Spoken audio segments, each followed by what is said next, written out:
ఇత్తడి గురుగణం, తమలపాకు ప్రకృతి గణం, శివుడు ఆయన సృష్టించినది తమలపాకు. ఇప్పుడు మనం సృష్టించినది భూమిలో నుంచి ఆవరణ, అందుకే దాని మీద పెట్టండి. మనస్ఫూర్తిగా వేడుకోండి సార్, ఆ పరమేశ్వరుని వేడుకోండి మనస్ఫూర్తిగా శ్రద్ధలతో. ఓం తత్పురుషాయ విద్మహే మహాదేవాయ ధీమహి తన్నో స్ఫటికలింగం ఆవాహయామి స్థాపయామి పూజయామి.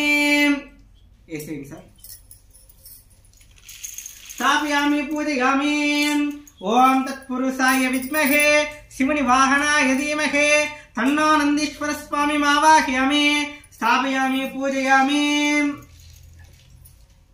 ధ్యాయామి ధ్యానం సమర్పయామి మావాహయామి ఆసనం సమర్పయామి సువర్ణకటక సింహాసనం సమర్పయామి పాదయోః పాద్యం సమర్పయామి.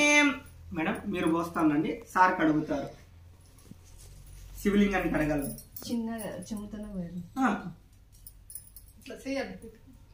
చిన్నది చెమ్ము ఇచ్చింది ఒకటి ఆ గ్లాసులే పోసుకున్నాం. గ్లాసులే ఒకటి బాక్స్ లాంటివి కావాలి మేడం, ఇట్లాంటిది కాదు. 2 కావాలి. ఒకటి పంచామృతం పెట్టేకి, ఇప్పుడు కడిగిన నీళ్ళు దాంట్లో పోసేది.